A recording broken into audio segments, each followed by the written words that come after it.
जनाब Donald Trump और इनकी अहलिया मेलानिया की बाहमी तलखियां तो पहले ही कम ना थीं, लेकिन अब डोनाल्ड ट्रंप ऐसा शर्मनाक तरीन काम करते हुए पकड़े गए हैं कि मेलानिया का गुस्सा आसमान पर जा पहुंचा और उन्होंने अहम तरीन दौरे पर शौहर के साथ जाने से ही इनकार कर दिया।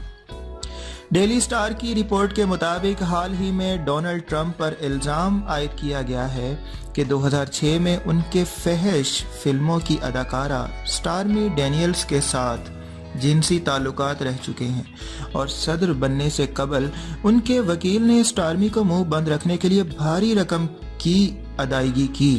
रिपोर्ट के मुताबिक चंद रोज बाद सदर ट्रंप सालाना कारोबारी दौरे पर सिविस डेविस मीटिंग में शिरकत के लिए जाने वाले हैं, लेकिन उनका ये शर्मनाक राज खुलने पर पहले से नाराज रहने वाली मेलानिया शदीद गुस्से में हैं और उन्होंने ट्रंप के साथ इस दौरे पर जाने से इनकार कर दिया है। चुनांचा अब अमरीकी सदर अकेले दौरे पर जाएंगे। मेलानिया ट्रंप की तर्जुमान स्टेफनी ग्रेशम ने भी तस्दीक कर दी है कि वो इस दौरे पर नहीं जा रही। हमारे साथ रहिएगा, HDR वॉइस को जरूर सब्सक्राइब कर लीजिएगा। अपना ख्याल रखिएगा। Take care, bye bye.